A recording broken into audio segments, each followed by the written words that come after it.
اسرائیل فلسطین کی تلخ جدوجہد دنیا کے سب سے المناک اور دیرینہ تنازعات میں سے ایک رہی ہے۔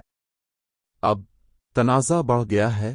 اکتوبر میں 3000 سے زیادہ لوگ مارے گئے، ہزاروں زخمی ہوئے اور درجنوں کو مبینہ طور پر یرغمال بنا لیا گیا۔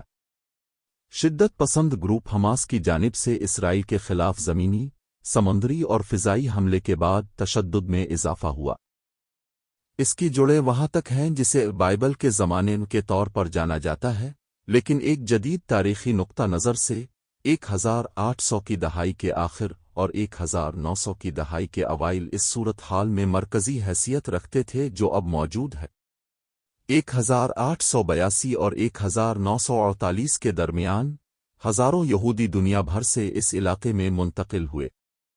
1917 میں برطانیہ کے فلسطین میں نوآبادیاتی طاقت بننے سے کچھ دیر پہلے اس نے بالفور اعلامیہ جاری کیا، جس میں فلسطین کو یہودیوں کے قومی گھر کے طور پر حمایت کا اعلان کیا گیا۔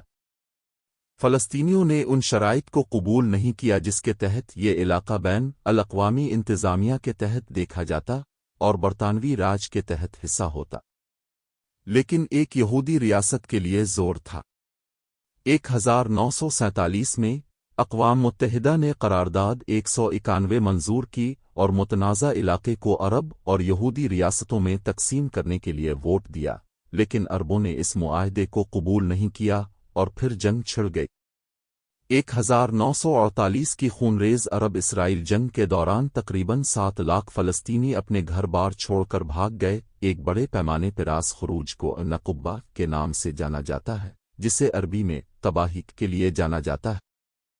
اسرائیل نے مغربی کنارے اور غزہ کی پٹی کے علاوہ زیادہ تر متنازع علاقے کا کنٹرول حاصل کر لیا۔ مغربی کنارے پر آرڈن کا کنٹرول تھا، جبکہ غزہ کی پٹی پر مصر کا کنٹرول تھا۔ 1967 میں 6 روزہ جنگ ہوئی اور اسرائیل نے مغربی کنارے اور غزہ کی پٹی پر کنٹرول حاصل کر لیا۔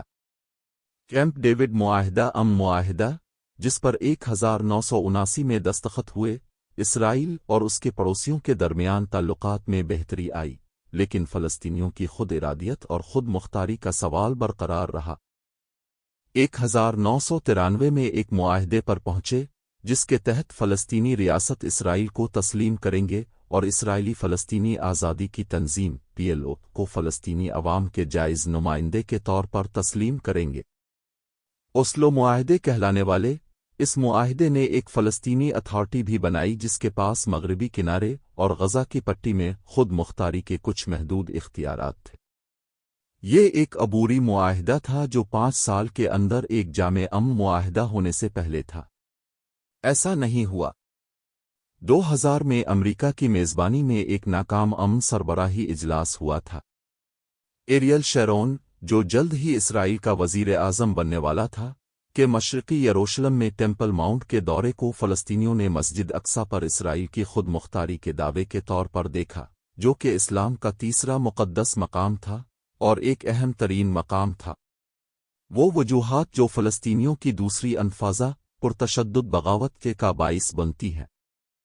اگلے 5 سالوں میں تقریباً 3000 فلسطینی اور 1000 اسرائیلی ہلاکتیں ہوئیں، بعد ازاں بہت سے شہری خودکش بم دھماکوں میں مارے گئے۔ اس کے نتائج گہرے تھے۔ اسرائیلیوں نے غزہ سے پسپائی اختیار کی اور 2000 کی دہائی کے وسط تک فلسطینی سنی بنیاد پرست دھڑے حماس نے، جسے کئی ممالک دہشت گرد تنظیم سمجھتے ہیں، نے ساحلی علاقے پر قبضہ کر لیا۔ فتح زیادہ مرکزی دھارے کی فلسطینی تنظیم، مغربی کنارے میں قائم بیرونی طور پر تسلیم شدہ فلسطینی اتھارٹی اس کے کنٹرول میں رہی۔ حماس نے غزہ کو سرحد پار سے وقفے سے راکٹا مارٹر حملوں کے لیے لانچنگ پیڈ کے طور پر استعمال کیا، جس سے اسرائیلی عوام اس کے مخالف ہو گئے۔ یونیورسٹی آف سڈنی کے ایک بین الاقوامی سیکیورٹی ماہر ڈاکٹر گل میروم نے SBS نیوز کو بتایا، اس نے یہودی اسرائیلیوں کو فلسطینیوں کے ساتھ کسی بھی قسم کے معاہدے کے اور بھی زیادہ مخالف منطق یہ تھی، اگر ہم نے انہیں ایک علاقہ دیا اور وہ صرف اس کو اسرائیلی بستیوں پر حملہ کرنے کا اڈا بنا دیں تو یہ کیسا معاہدہ ہے؟ اس کے مطابق غزہ کو اسرائیلی فوجی ناکہ بندی میں ڈال دیا گیا تھا، جس سے اس کے 1.8 ملین باشندوں کے لیے خوراک، پانی اور توانائی کی فراہمی محدود۔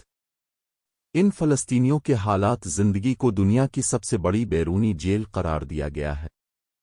انتفاضہ سے ایک اور جانی نقصان غزہ انٹرنیشنل ایئرپورٹ تھا، جو فلسطینیوں کی اقتصادی آزادی کی امیدوں کو ناکام بنانے کی علامت ہے اور فلسطینیوں کا بیرونی دنیا سے واحد براہ راست رابطہ ہے جس پر اسرائیل مصر کا کنٹرول نہیں تھا۔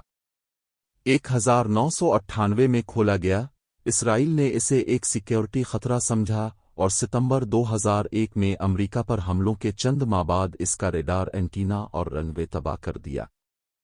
ایک اور ہلاکت غزہ کی ماہی گیری کی صنعت تھی، جو دسیوں ہزار افراد کی آمدنی کا ذریعہ ہے۔ اسرائیل کی طرف سے غزہ کے ماہی گیری کے علاقے کو کم کر دیا گیا تھا، ایک پابندی کے تحت کہ کشتیوں کو ہتھیاروں کی اسمگلنگ کو روکنے کے لیے ضروری تھا۔ اسرائیلی غزہ سے پیچھے ہٹ گئے اور 2006 میں حماس نے فلسطینی اتھارٹی کے پارلیمانی انتخابات میں کامیابی حاصل کی۔ زیادہ تر عالمی برادری نے حماس کے زیر کنٹرول علاقوں میں فلسطینیوں کی امداد میں کٹوتی کی کیونکہ وہ حماس کو ایک دہشت گرد تنظیم سمجھتے تھے۔ اسرائیل نے دسیوں ہزار فلسطینی کارکنوں کو ملک میں داخل ہونے سے روک دیا، جس سے آمدنی کا ایک اہم ذریعہ منقطع ہو گیا۔ اسرائیلی فضائی حملوں نے غزہ کا واحد برقی پاور پلانٹ تباہ کر دیا، جس کی وجہ سے بڑے پیمانے پر بلیک آؤٹ ہو گیا۔ سیکیورٹی خدشات کا حوالہ دیتے ہوئے اسرائیل اور مصر نے غزہ کراسنگ کے ذریعے لوگوں اور سامان کی نقل و حرکت پر بھی سخت پابندیاں عائد کر دیں۔ 2008 میں اسرائیل نے غزہ میں 22 روزہ فوجی کارروائی شروع کی جب فلسطینیوں کی جانب سے جنوبی اسرائیلی قصبے سڈروٹ پر راکٹ داغے گئے۔ جنگ بندی پر اتفاق ہونے سے قبل تقریباً 1400 فلسطینیوں اور 13 اسرائیلیوں کی ہلاکت کی اطلاع ہے۔ 2014 میں حماس کے ہاتھوں 3 اسرائیلی نوجوانوں کے اغوا اور قتل کے بعد 7 ہفتوں تک جاری رہنے والی جنگ شروع ہوئی، جس میں غزہ میں 2100 سے زائد فلسطینیوں کی ہلاکت کی اطلاع ہے اور 73 اسرائیلیوں کی ہلاکت کی اطلاع ہے، جن میں سے 67 فوجی تھے۔ 2018 میں غزہ کی سرحد پر ایک بار پھر لڑائی شروع ہوئی اور مبینہ طور پر کئی مہینوں کے احتجاج میں 170 سے زیادہ فلسطینی مارے گئے۔ 2021 میں رمضان کے مقدس مہینے کے دوران کشیدگی ایک بار پھر بھڑک اٹھی۔ یروشلم میں الاقصی کے احاطے میں اسرائیلی سیکیورٹی فورسز کے ساتھ جھڑپوں میں سینکڑوں فلسطینی زخمی ہو گئے، جو اسلام کے مقدس ترین مقامات میں سے ایک ہے۔ 11 دن تک لڑائی جاری رہی، جس میں غزہ میں کم از کم 250 اور اسرائیل میں 13 افراد مارے گئے۔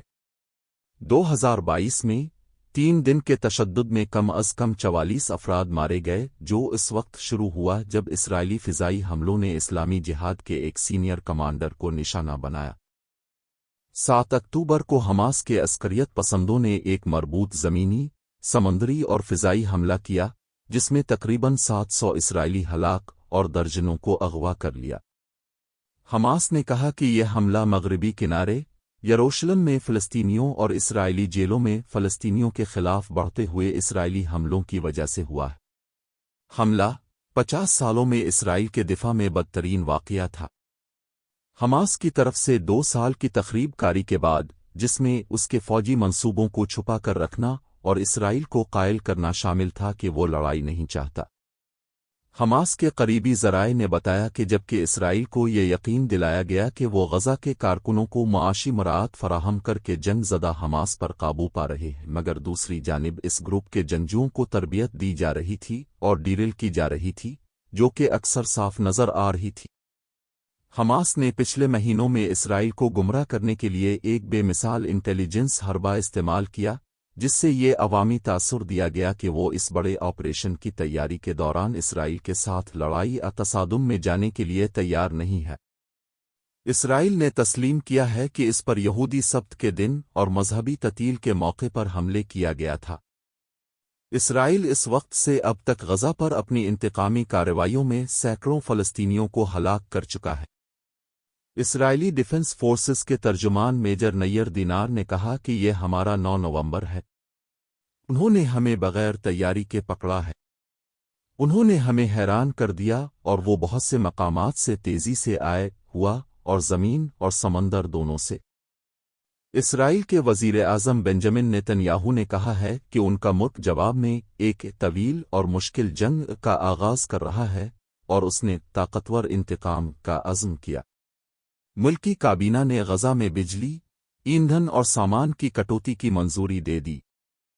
اسرائیلی فضائی حملوں میں غزہ میں رہائشی بلاکس، سرنگوں، ایک مسجد اور حماس کے اہلکاروں کے گھروں کو نشانہ بنایا گیا ہے، جس میں سینکڑوں افراد مارے گئے۔ فلسطینی جنگجوؤں نے درجنوں یرغمالیوں کو غزہ پہنچایا، جن میں فوجی اور شہری، بچے اور بوڑھے شامل تھے۔ ایک دوسرے فلسطینی عسکریت پسند گروپ اسلامی جہاد نے کہا کہ اس کے پاس 30 سے زائد اسیران ہیں۔ یہ جنگ حماس اور اسرائیل کے درمیان دیرینہ تنازع میں تازہ ترین ہے۔ حماس ایک فلسطینی عسکری اور سیاسی گروپ ہے جو 2006 میں وہاں قانون سازی کے انتخابات جیتنے کے بعد سے غزہ کی پٹی میں اقتدار حاصل کر چکا ہے۔ حماس کا بیان کردہ مقصد ایک فلسطینی ریاست کا قیام ہے، جبکہ اسرائیل کے وجود کے حق کو تسلیم کرنے سے انکار کیا گیا ہے۔ حماس پوری طرح سے آسٹریلیا، کینیڈا، برطانیہ اور امریکہ سمیت ممالک کی طرف سے ایک دہشت گرد تنظیم کے طور پر نامزد کیا جاتا ہے۔ کچھ ممالک صرف اس کے عسکری ونگ کو دہشت گرد گروپ کے طور پر درج کرتے ہیں۔ اقوام متحدہ نے اگرچہ 2018 کی ووٹنگ کے دوران رکن ممالک کی جانب سے ایسا کرنے کے لیے ناکافی حمایت کی وجہ سے حماس کی مکمل طور پر دہشت گرد تنظیم کے طور پر مذمت نہیں کی۔ اسرائیل 1980 کی دہائی کے وسط تک ایک غیر اعلانیہ ایٹمی طاقت بن گیا اور امریکہ کی پشت پناہی سے اس نے دنیا کی سب سے مضبوط دفاعی قوتوں میں سے ایک تشکیل دی۔ ایریزونا یونیورسٹی کے school of middle eastern and north African studies سے تعلق رکھنے والی اسسٹنٹ پروفیسر مہا نصر کا کہنا ہے کہ اسرائیل کے لیے امریکی حمایت ایک اہم وجہ ہے جس کی وجہ سے تنازع کو حل کرنا اتنا مشکل ثابت ہوا ہے۔ انہوں نے SBS نیوز کو بتایا، اس میں شامل سب سے طاقتور فریق امریکہ نے فلسطینیوں کی بجائے مسلسل اسرائیل کا ساتھ دیا ہے اور فلسطینیوں پر دباؤ ڈالا ہے کہ وہ اپنے بنیادی حق خودارادیت سے دستبردار ہو جائیں، انہوں نے SBS نیوز کو بتایا۔ انہوں نے یہ کام بہت سے مختلف طریقوں سے کیا ہے، خاص طور پر فلسطینیوں کو ایک کی پیشکش کر کے جس کا اپنی سرحدوں، پانی، دفاع، آبادی پر کوئی حقیقی کنٹرول نہیں ہے۔ فلسطینیوں کو کبھی بھی ایک قابل عمل، متصل، مکمل خود مختار ریاست کی پیشکش نہیں کی گئی۔